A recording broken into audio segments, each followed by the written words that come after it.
Greetings, happy warriors, and welcome to the Rabbi Daniel Lapin Show, where I, your rabbi, reveal how the world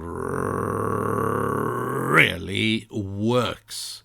And I'm solemnly dedicated to providing this service for each and every happy warrior, because knowing how the world really works makes it a lot easier to have a happy, successful, and fulfilling life.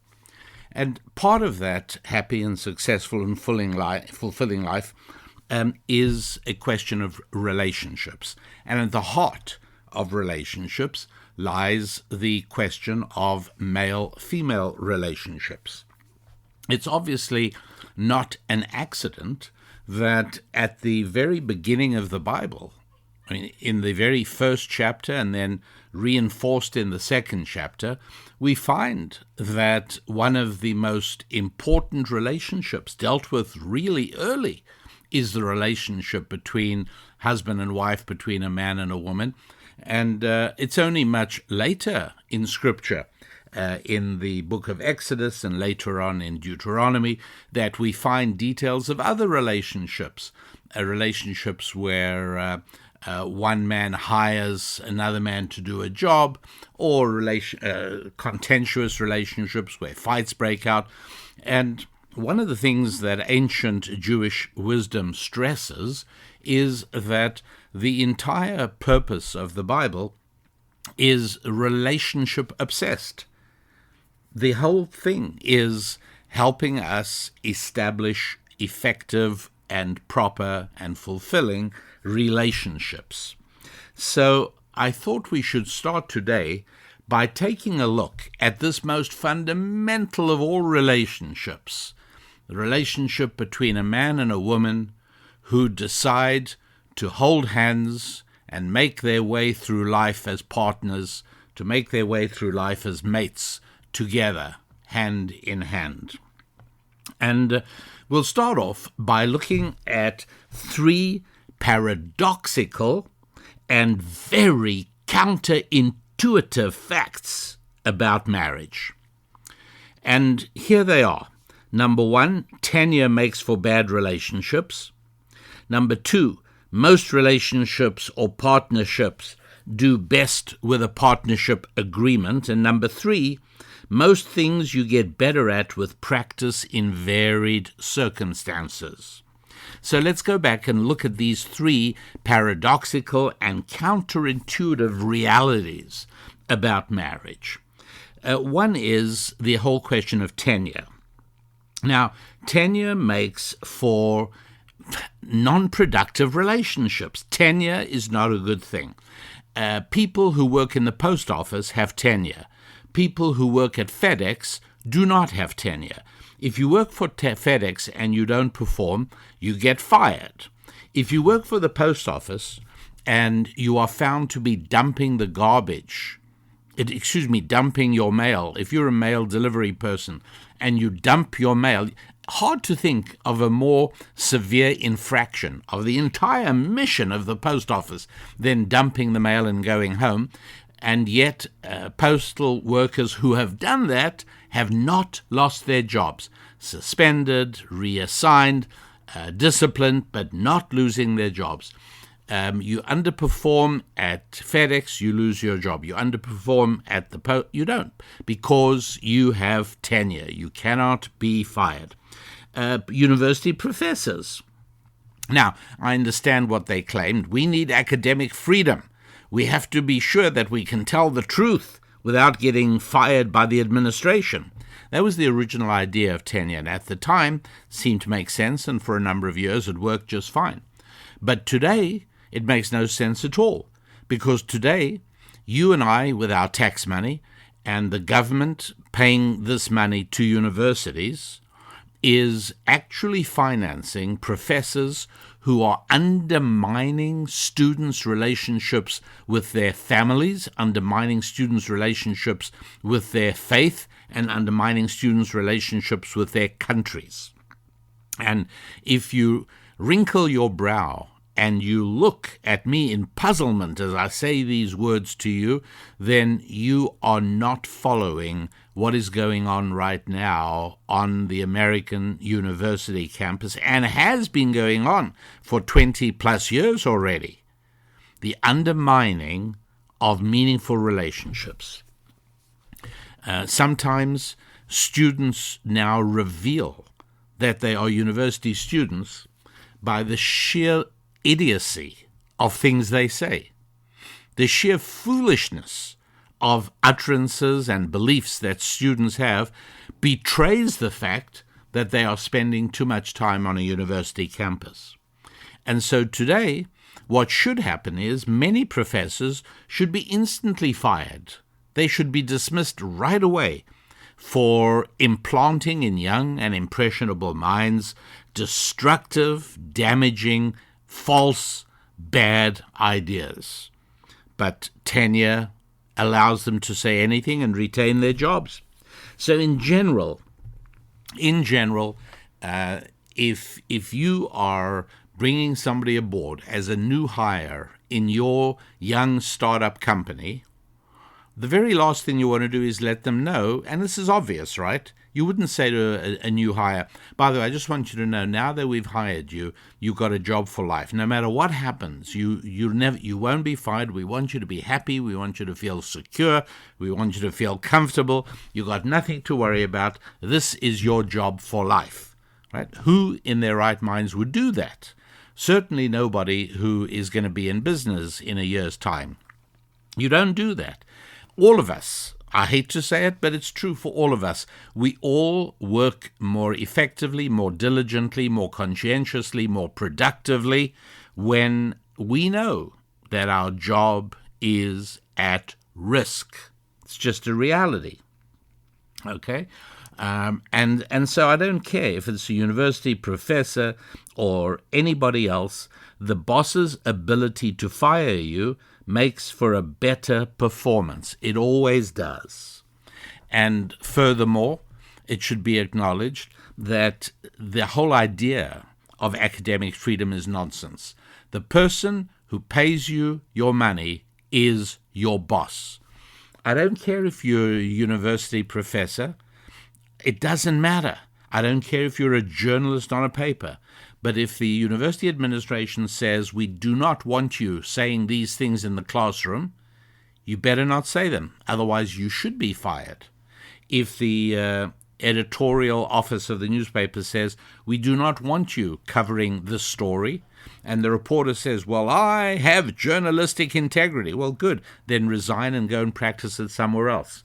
It's really worthwhile remembering that one of the really important ways in which the world really works is that the guy or the person who accepts money from somebody else is somebody who is now working for that other person.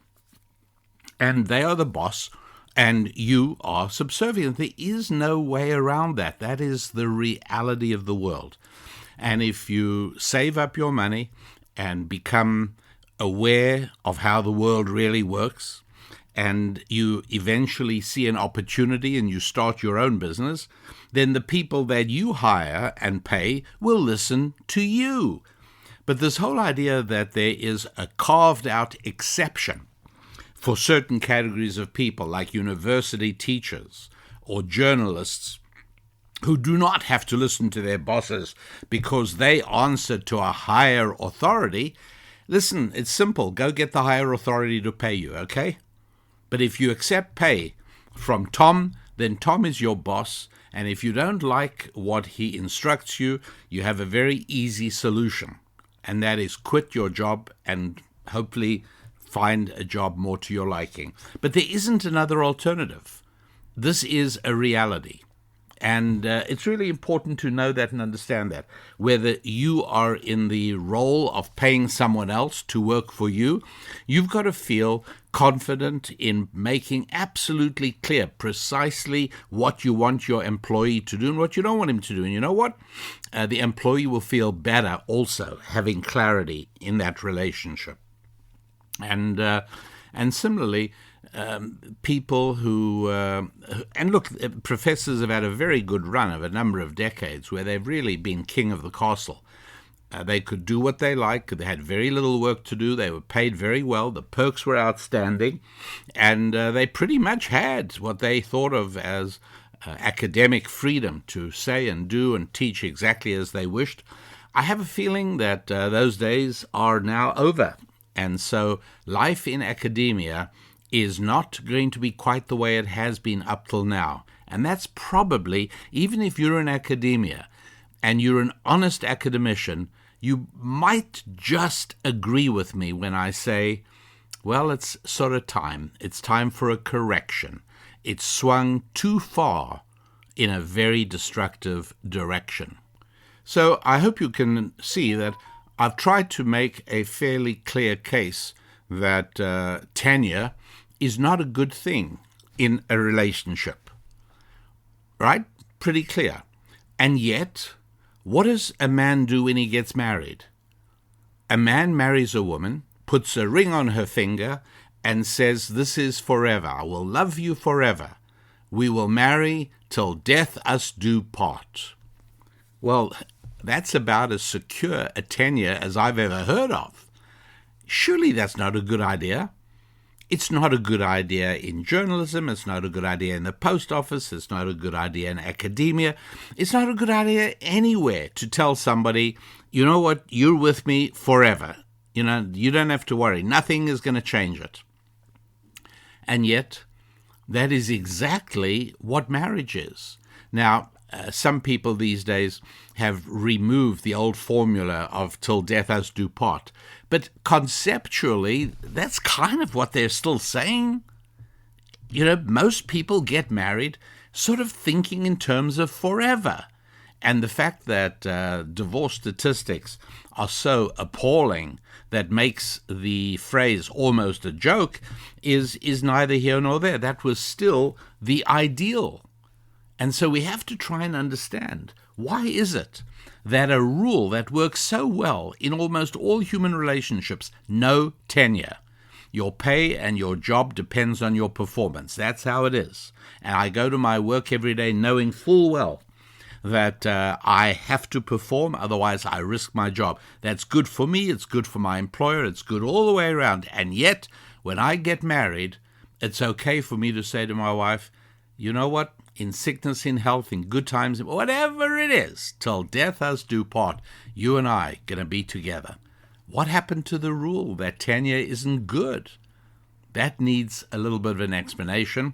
And then we're also going to look at the second rule, which is most relationships do well with carefully crafted contracts, and yet most people get married, and when I say to them, why did you get married? They say, well, we were in love. So, where's the contract? And then, of course, the third paradoxical counterintuitive fact about marriage is that practice makes perfect in almost every field except marriage. And we've got to try and understand that as well. But before we do that, I want to ask you to subscribe to the show. If you've not done that, please go ahead and hit the subscribe button. That would be fantastic. And secondly, also want to recommend that you become part of the Happy Warrior community by formally becoming a member. Join the Happy Warrior community, and you can do that also at RabbiDanielLapin.com. And then finally, being as it is the week of Passover right now, we have a special. And the special is a very real and meaningful discount on a resource we provide called the Financial Prosperity Collection. And this is a 10-lesson, roughly 10-hour program in which I literally hold your hand and walk you through. Well, it's not literal. I'm not literally holding your hand. I metaphorically hold your hand and walk you through the lessons of financial prosperity, the techniques and tips and tools that the people of Israel have used for centuries upon centuries to do well in good times and in bad, in tyrannical regimes and hospitable societies. Jews have always done disproportionately well with money. And this audio-visual program, it's a set of 10 videos, is something you can study at your own leisure. You can study with a partner, with a friend. You can review it and go over it as many times as you like, because you acquire for your library the 10 lessons of the Financial Prosperity Collection. And if you follow them, then you will find yourself in exactly the same situation as many, many, many people who have written to tell me what's happened to their lives, what's happened to their finances. Is money the most important thing in the world? No, of course not. As soon as you hear somebody saying that, you know that they're not a thoughtful person. It's not the most important thing in the world, but it's also not irrelevant. And in the complexity of life, there isn't any one thing you want to say, well, that's the most important thing in the world, unless it's a matter of faith. But ordinarily, money is a very important part of it. And the trouble is that many of us fall into the trap of custom and habit, which is we get accustomed to the amount of money we're sort of able to produce and make, and we get used to sort of living with it. Occasionally we run up credit cards. Eventually we try and pay them off. We sometimes have a little bit of an extra, and that's very nice, and we maybe put it away, or maybe we have a blowout party. But whatever it is, we sort of live where we are, and it's a little bit like when the cage door at a circus. You remember circuses? They used to have them in the olden times when we were kids. Or at a zoo. Remember, we used to have those as well. Sometimes the cage door accidentally swings open, and you'd think the lion or the tiger would make a dash for freedom, right? They don't, because all living creatures get accustomed to conditions. So one of the things right early on in the Financial Prosperity Collection that I help you do is overcome that huge problem and realize, hey, the cage door is open. You really can do something about that. Go for it. And as soon as you are able to internalize this idea that you are capable of dramatically increasing your income. And note, I'm not being childish. I'm not saying, oh, you can become a billionaire if you... No, I'm not saying that. I'm saying you can increase significantly over what you're currently doing, because incremental changes are easy to do. Huge leaps are much harder to do. And in this case, the most challenging thing is the very first step, realizing, wait a second, I'm not condemned to economic mediocrity forever.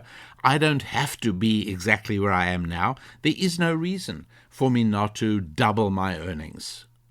Really no reason that in the next 12 months I shouldn't produce double the amount of money that I produced last year in the last 12 months. And that is very important and life-changing and really quite wonderful. Particularly since it's in the context of your 5 Fs. So it's not as if you're going to be imperiling your marriage or losing your friends or having no time for faith because all your time is going to making money. No, that's not how we work here. And how to do that in a balanced way whilst retaining all the other important dimensions of your life. That is what this is about. So if you go to the website, RabbiDanielLapin.com, okay? www.RabbiDanielLapin.com. Look for the Financial Prosperity Collection. You'll see that there is a special sale price for the holiday of Passover. And get started. You don't have to finish it in a day. You don't have to finish it in a week. You might take a month over it. But if you work through it, take notes, and follow the steps, making certain that you translate fantasies and daydreams into deadlines, you will actually achieve it, and you will achieve greater financial prosperity than you have hitherto. And that's something that's good for everybody. So go for that, and let us go back and see what is it that is odd about marriage. So number one we did was that although almost every human partnership and relationship works best when there is the understanding that as long as this works out well, you're on board, you're with us. If it doesn't, then we have to say goodbye. We can't keep you if you're losing money, and I can't expect my employer to keep me if I'm not delivering more value than I cost. And so why not do the same thing with marriage? Be thou my wife for as long as it makes sense for both of us. And yet that's not what any man really wants to say, and it's certainly not what any woman really wants to hear. So somehow lifetime tenure is implicit in the marriage agreement and seems to work better than the other way. Second paradox and counterintuitive fact: most relationships or partnerships really do best with a long and carefully drafted partnership agreement. Not long for its own sake, but long enough in the agreement to include all the eventualities that need to be clarified. Who decides what in our unified enterprise? How are disagreements between us be handled? How is the partnership terminated? What happens if one wants to quit before the other? And all of that is laid out in quite a lengthy contract. And I would never recommend anything different. There was a young man that told me that he was going into partnership with another individual. The other individual was an older, more experienced person. The younger person was very bright and very innovative, and I could see how it could really be a good deal for them both. And I said to him, "Have you both signed a partnership agreement?" And he said, "We really don't. We're very good friends. I trust him. I know he trusts me. And we just don't need a partnership agreement." And I said to him, "Are you telling me or are you asking me?" And he was silent for a few moments, and he said, "Well, what's the difference?" I said, "The difference is, if you're telling me, then I keep quiet and I wish you lots of luck and good fortune. And if you're asking me, then I tell you why you need a partnership agreement." And he thought for a moment. He said, "No, I guess I'm probably telling you." I said, "Okay." And he said, "Do you have worries?" I said, "No, I don't have worries. I have an awareness of what's probably going to happen." And he smiled and he said, "Well, you probably haven't seen us interact. We really have a very good relationship." Ladies and gentlemen, happy warriors all, I don't have to tell you what happened, and it happened remarkably quickly. In less than 2 years, that relationship flew apart. They were no longer partners, and they were no longer even friends. Partnership agreement is very important. And I'm not saying it's let's say you don't trust the other person, but you're going to go into business with him because you're going to have a good partnership agreement. Don't even dream of that. No, forget that idea. And so, as you can see, I'm pretty clearly in favor of partnership agreements. Yet, here in this most consequential of all partnerships, a man and his wife, couples enter marriage with very little in the way of marriage agreement. Paradoxically, agreements that specify the terms of termination, something we call a prenup, that actually seems to hurt the marriage. That's crazy. Wouldn't you have thought it works differently? Surely an agreement should be helpful, but it isn't. So that's another curious paradox of marriage. A third and final one, because this is the three paradoxes.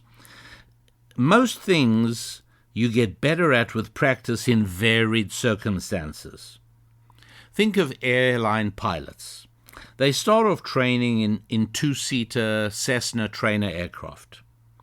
And then they graduate to a larger single-engine plane. And then they graduate to a twin-engine plane. And each time they get rated to the new level, they get a twin-engine rating on their license. And little by little they work up, that by the time they have their commercial licenses and they are certified to fly large airliners, they have typically flown, at least a dozen different types of airplane. So surely, before you get married, before you're flying an airline, surely you should practice living with a lot of different people. So you get to know yourself. And you get to know what you need, and you get to know what sort of person you like. Surely you should practice living with a number of different people before marrying one person. It's got to be a help, right?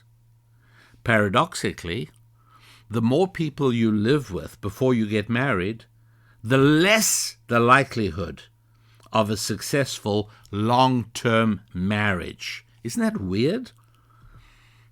That's not arguable, by the way. The literature is absolutely reliable on this. There are no disagreeing studies. Everybody agrees.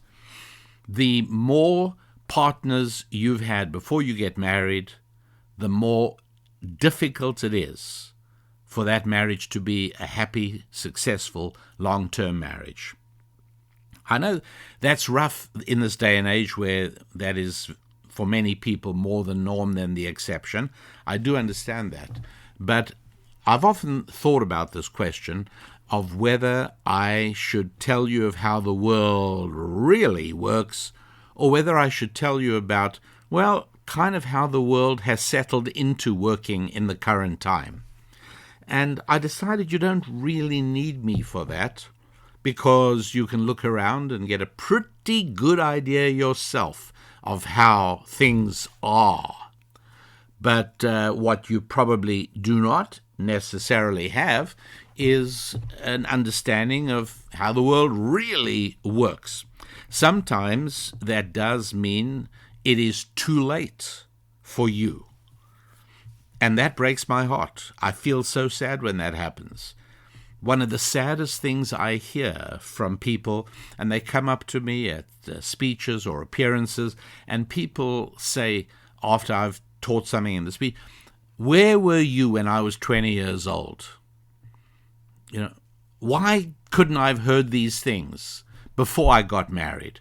Why couldn't I have heard these things before I did whatever I did?" Look, I understand, and I wish it were different, but all I can say is that even if it's too late for you, at least now, understanding how the world really works is better than not. First of all, there are very often restorative protocols that you can practice, whether it's in your business or your marriage or in your family.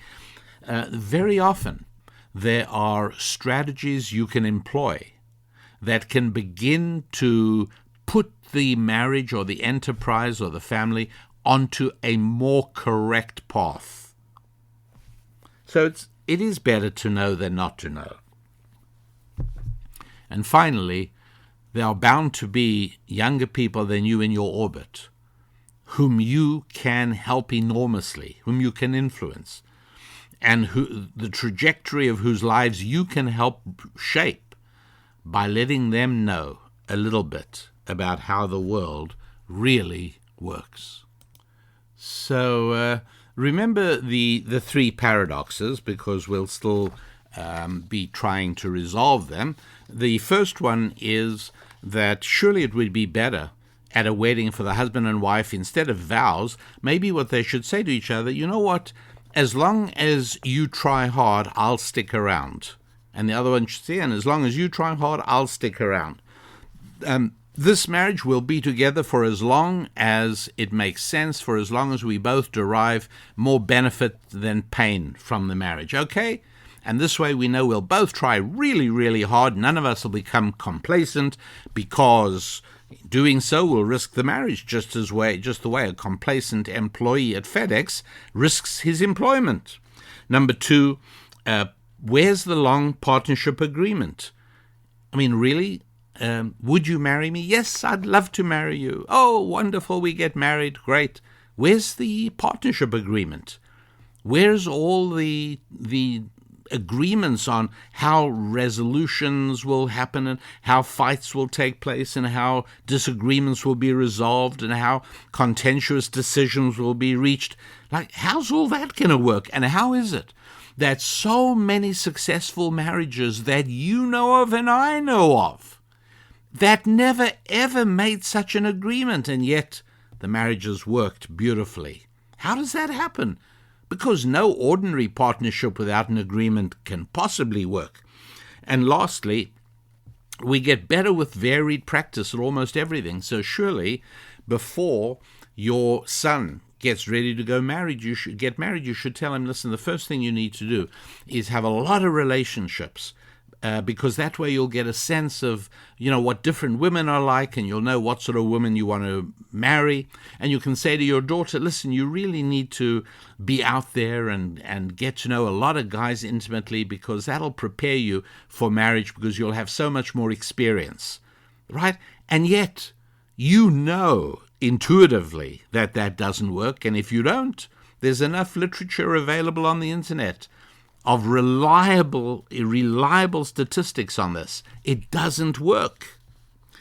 So marriage is very different from other family-based male-female relationships. Think father-daughter. Think mother-son. Think brother-sister.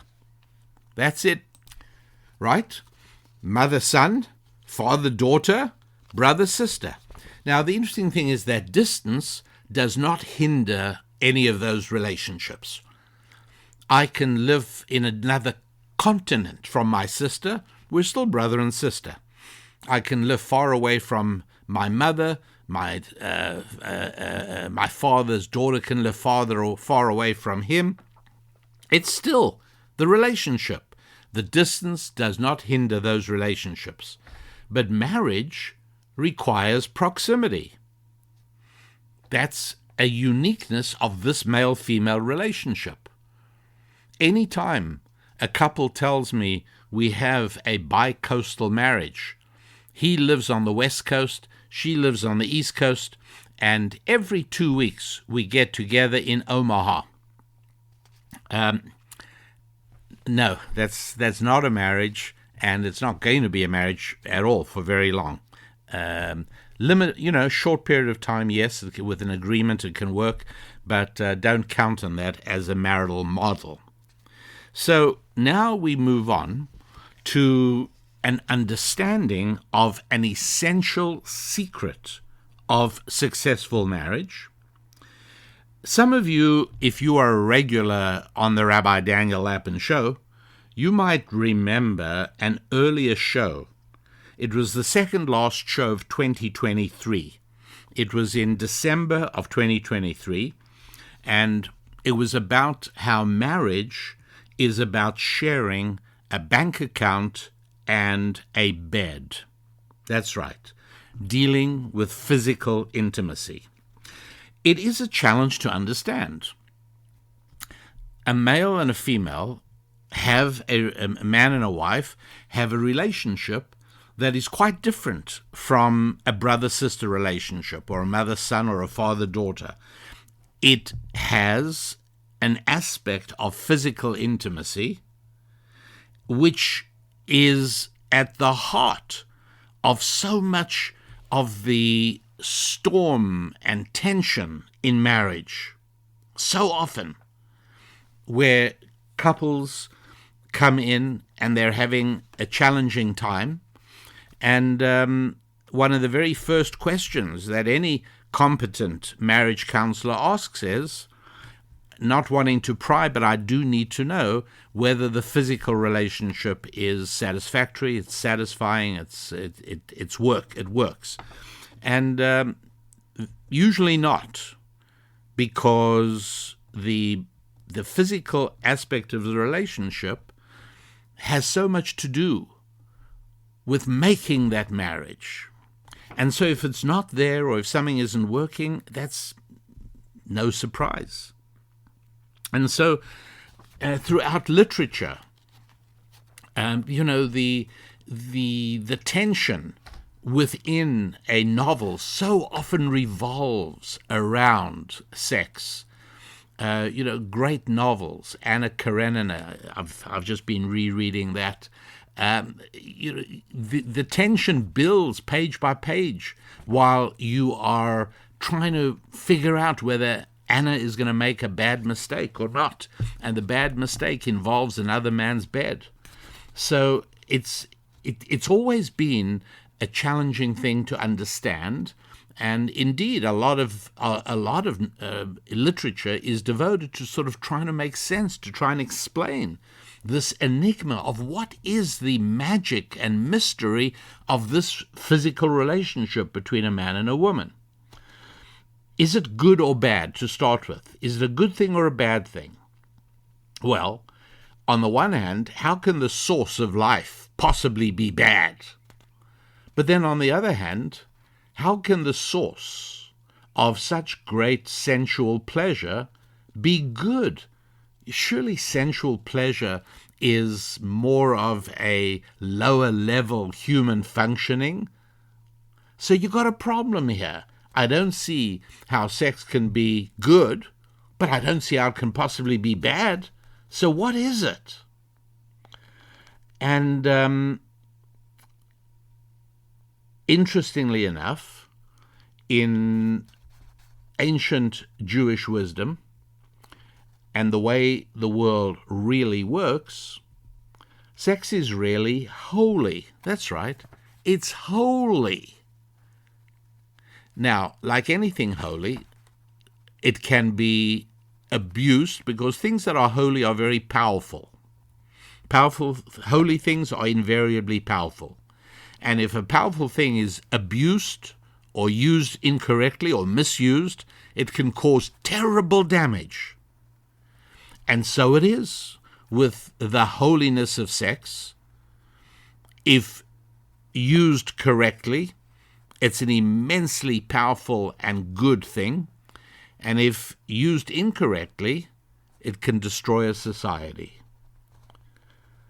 So what makes it an even bigger problem than that is that for physical intimacy to work, it needs a man and a woman collaborating with each other, each of them focused on bringing joy to the other person. And yet, each one relates to intimacy in an entirely different way. In a bizarre sort of way, I really do understand the appeal of homosexuality. I really do understand living with somebody who relates to sex exactly the way I do. Right? I get it. But it's not a way to grow. It's not a way to become a bigger and better person, because I'm not being expanded in any way. Nothing is being demanded of me that doesn't come naturally to me. So for that reason, I am going to be talking about normal sex between a man and a woman. And the problem is that they look at things differently. Now, bear with me here, because you're going to be saying to yourself, duh, of course they're different. And yes, of course they are. But let's just clarify what it is I'm talking about. Let's see a thought experiment that would reveal just in what way men and women view physical intimacy entirely differently. So here's the thought experiment. A woman approaches, shall we say, 100 men And let's say that she is a nice-looking woman and she only approaches nice-looking men, and looks are all we know at this point. And she says to each of the 100 men, "Will you come home with me and spend the night making love with me?" How many out of the 100 men are going to say yes? Well, because statistics is very seldom absolute. I'm not going to say 100, even though I think it will be 100, but I'm going to say, 98 of the 100 men are going to say yes. Let's say the other two are married and virtuous and good men. You know that, right? The woman who comes with that proposition to 100 guys, 98 guys eagerly say, "Yes, pick me." Now, how about the other way around? A nice-looking guy approaches 100 women on the street. "Excuse me, I'm taking a survey. Would you come home with me and spend the night making love with me?" And now out of the 100 women, I'm not going to say 100 say no, even though I believe they would. But let's say 98 of the women will say absolutely not, or they'll slap his face, or they'll keep on walking. But why, your rabbi asks you? In this day and age, with nearly all risk removed, what's the problem? Why would 98 out of 100 women say no, where 98 out of 100 men say yes? And so, in order to provide an answer that works for us here in the show right now, a simple, straightforward answer, it is that for women, relationship is paramount and must precede intimacy.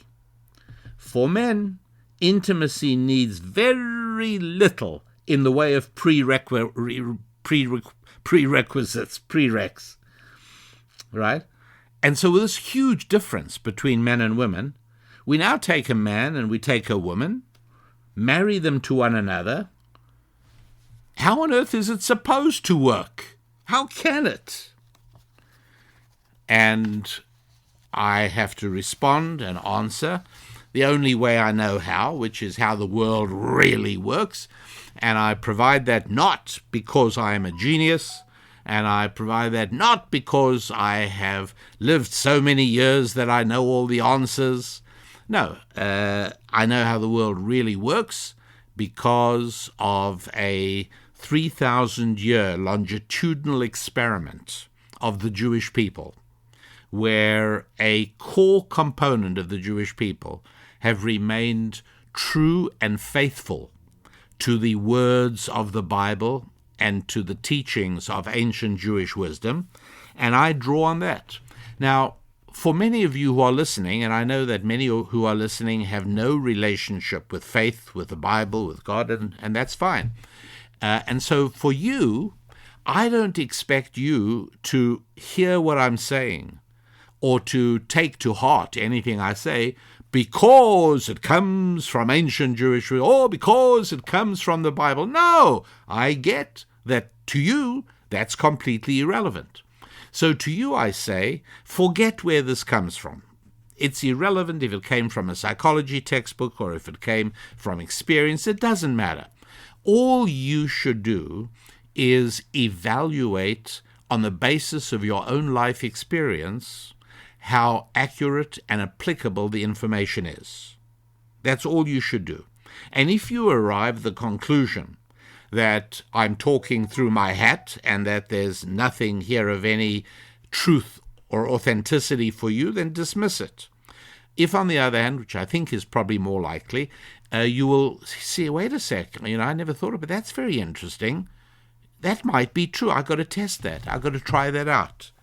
That would be very positive indeed. So for those of you who are interested, I will provide the source, and for those of you who are not, just ignore the source and focus on the conclusion.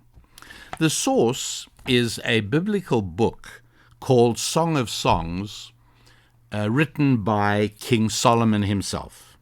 And it describes a romance between a man and a woman leading all the way up to consummation of the relationship. And the book is essentially a metaphor for the relationship between man and God. And the idea is to try and convey the almost sensual longing that lies at the heart of man's yearning for God. And so, since most men have a deep and intuitive and intrinsic understanding of sexual yearning, so they're able to transfer that concept to understand that love of God is as urgent and as compelling. Okay, it's a big theological discussion, not for now, but one of the things we do learn from that book is that the morality of sex is not in question. It is a holy element of marriage. It requires no shame and no embarrassment and no awkwardness. It is part of how God built us, and it is part of how God intends for us to relate to one another. But now I ask you, listen to a phrase which occurs 4 times in Song of Songs. It occurs 3 times in chapter 4 and 1 time in chapter 5. Here's the phrase. Are you ready? My sister, my bride. And the man refers to the woman, addresses the woman 4 times. My sister, my bride. What does this mean? Now, remember my thought experiment of a few minutes ago. Men and women relate to physical intimacy quite differently. The woman wants a relationship to exist separate from the physical intimacy and from the passion. The man is basically fine with that coming later, or not at all. That relationship that most women want before physical intimacy is meaningful, is a spiritual relationship. It is the spiritual relationship that a man might have with his sister, shared memories, concern for one another, love for the family that bore them both. But it is entirely a spiritual relationship. It's an emotional connection between a brother and a sister, and there is no physical dimension to it at all. And they may not even be in the same city or the same country or the same continent. They're still brother and sister. They still love one another.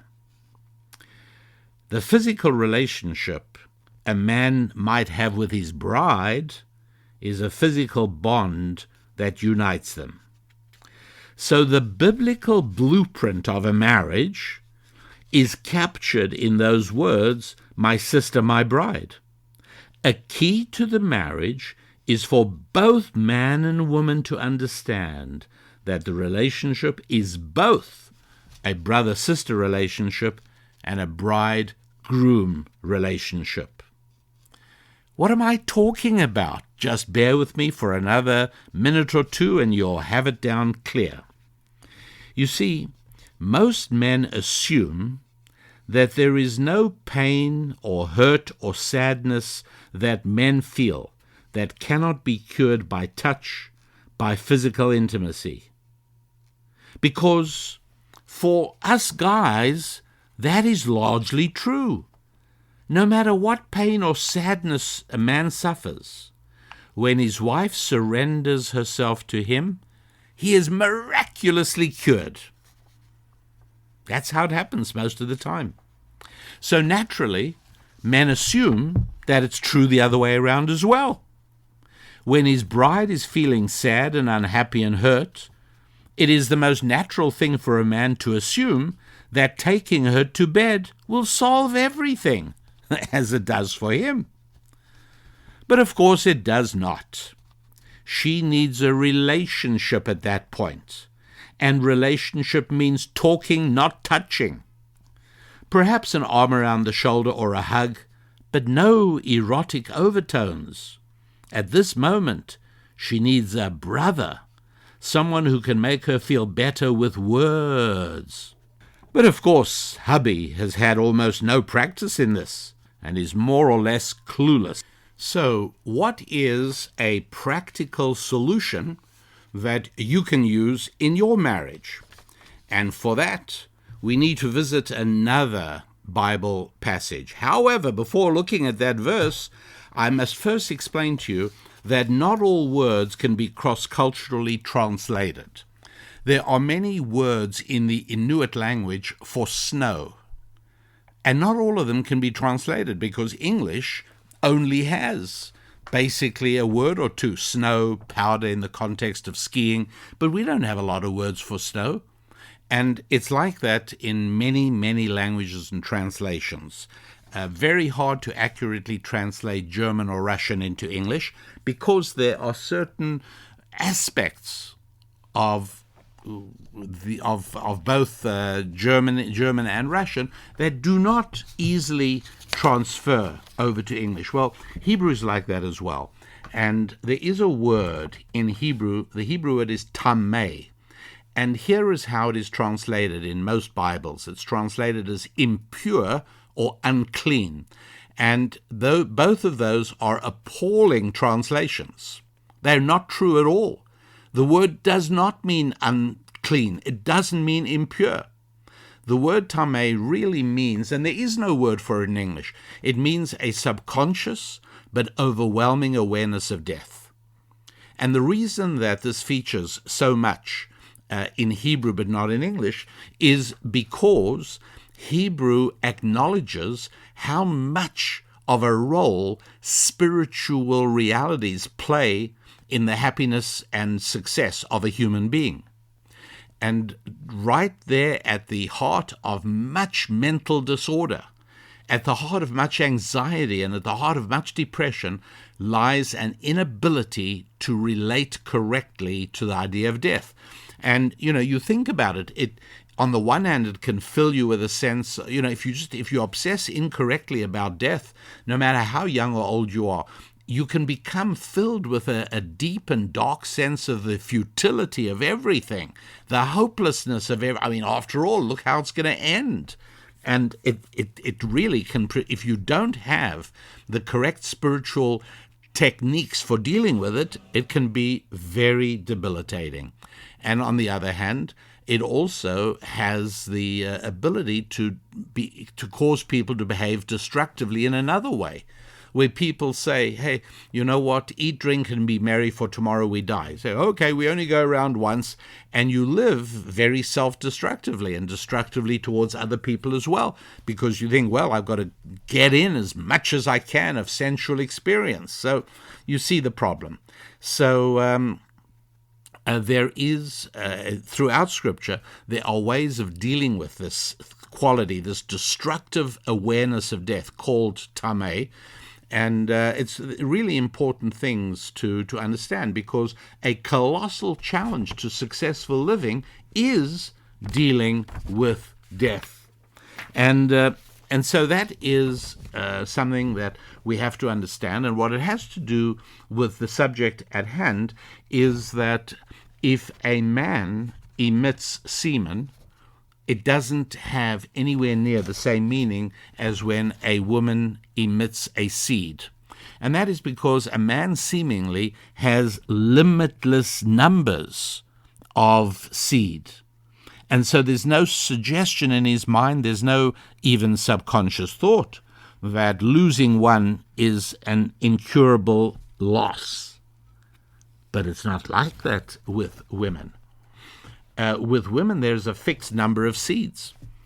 And every time one of them leaves the body, along with the prepared lining of the uterus, and departs from the, by the way, in politically correct nomenclature in America today, I shouldn't actually say when a woman menstruates or when a woman has a period. I should say when a menstruating person has their period. And I don't know what to say about that right now, but I do not deal with how the world is as much as how the world actually really works and how it should be. And so I'm explaining that there is a miniature awareness of death every time a seed leaves a woman. because, and many women love babies. Many women love being pregnant. Many women love having babies, because it's an affirmation of life. It's the most happy-making thing you can imagine. Actually, men can't even imagine it. But when a seed leaves the woman's body through a natural monthly process, it can't help but leaving a sensitive woman feeling a little down, because it was like a little mini death. And since part of the way of effectively dealing with the problems that an overwhelming subconscious awareness of death can cause is to keep life and death as separate as possible. This is one of the reasons that you are strongly discouraged from practicing seances, practicing spiritualism, trying to talk to the dead, because the key thing for being able to live effectively in spite of the inevitability ultimately of death is to keep life and death separate from one another. And so what is the most life-affirming act in which a man or woman can engage in? I don't have to tell you. It is obvious when a man and a woman enjoy physical intimacy, there is no more life-affirming action they can do. First of all, they both feel that. They both come away from that uplifted and energized and positive, and that is the affirmation of life. And then, in addition to that, of course, is the idea that life could be created. Maybe it was, maybe it wasn't, but this is the avenue of life. It's thrilling and exciting and wonderful, and obviously, when you realize that the monthly release of the seed and its nutrients and its support system, that is a little mini death, and the action of physical intimacy is life-affirming. Those two shouldn't go together, and when they do, it's called tamei. And so now I can tell you that, and I'll just go through this quickly, Leviticus chapter 15, verse 19, it speaks about when a woman has a discharge, being blood from her body, she shall remain separate from her husband for 7 days. Touching her is impure. And now I'm giving you that dreadful, dreadful translation. The Hebrew uses the word tamei, which you now have a much better understanding of. Let's jump to Leviticus chapter 18, verse 19. Do not come near a woman during her menstrual period of impurity? No, of tamei, to uncover her nakedness, in other words, for erotic purposes. Leviticus 20, verse 18, a very similar idea.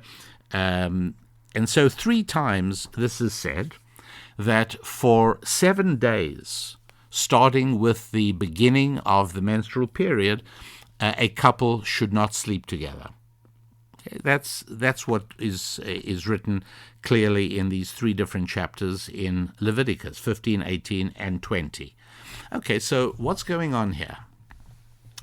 Well, what's going on here, my dear friends and good happy warriors, is that every month, you clueless guys, I should say we clueless guys, are given a training session of learning to communicate with our mouths, not with our hands and bodies. That's right. For this period, once a month, you do not, husband and wife, do not touch each other. Not simple, not easy, but like anything valuable, it's not easy. And like anything not easy, it's valuable. So I know that initially this sounds shocking, and I know that initially most of the married men listening are going to say, no way, come on, that is impossible, nobody can do that. But I want to tell you that if your wife is listening also, deep inside her, there's a little voice, and you know what it's saying? Ooh, how nice.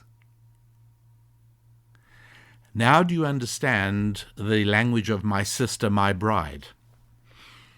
that for a short period of time every month, she's your sister. And then the rest of the month, she's your bride. But here's the best part. You see, everybody remembers their honeymoon because everybody remembers first times very strongly. I remember as if it's yesterday, although it's many years ago. I remember as if it was yesterday, the first time I was able to fly a small airplane by myself, solo, nobody else aboard. After 15 or 16 hours of instruction, my instructor had me land the plane, bring it to a stop. He opened the door, popped out and said, "Go ahead, take it around and do a touch and go by yourself." I can feel the feeling now as I tell it to you. And I remember the feeling of doing that circuit and turning onto base and looking down at the airfield and realizing my instructor's down there, I'm up here alone, and turning onto final and getting ready for a landing and going through my checklist. First times are always thrilling and special. And honeymoons are like that as well, or should be. For many people, unfortunately, they're not. Here is the secret that nobody could ever know without experiencing it or without having it told to them, and that is that when a husband and wife separate from one another for a short period of time, I know it feels like a very long period of time, obviously, but it isn't in reality, and when they then do come together, it is the most special date night, because it really does bring alive the honeymoon again. It makes it feel like the first time ever. And so it's really rather a remarkably effective marriage tool. It brings to life my sister, my bride.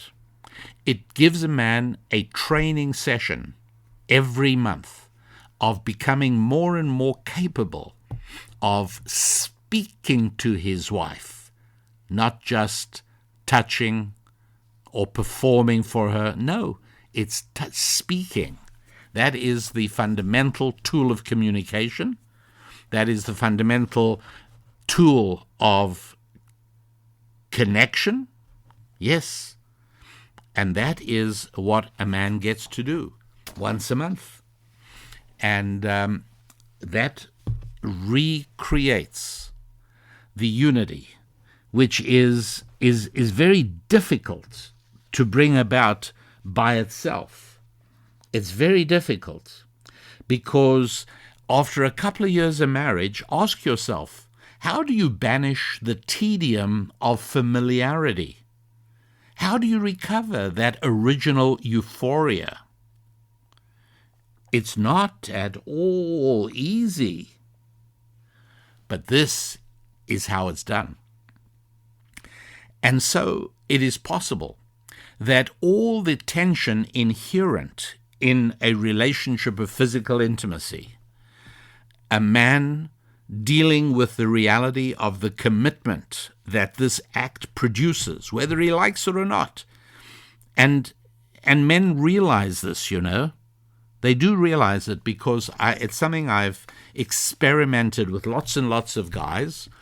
A guy who has been dating a woman for a few weeks and wants to end it usually has no trouble ending it. And I'm talking about a good guy, a decent guy. I'm not talking about a louse or a cad. But a good, decent guy says to the girl, you know what, it's been lovely meeting you. You're a great person. I just don't feel it's right for me. So I want to wish you well, and I hope everything goes wonderfully for you. And that's the end of the story. When it gets hard? If they've had a relationship. If during the dating time they've had physical intimacy, it becomes very hard for him to say it. You know why? Because he realizes that the act itself creates a permanent bond. And that makes it very hard because he feels like he's a taker. He established a bond. It wasn't with words, it was with an act. He didn't say till death do us part. But that is what the act of physical intimacy says loud and clear. And so there's a tension in the relationship because that is being said, regardless of whether the man's mouth is saying it. And then on her part, in a sense, she has to come to terms with, if I may call it, invasion, a takeover. And these are difficult things.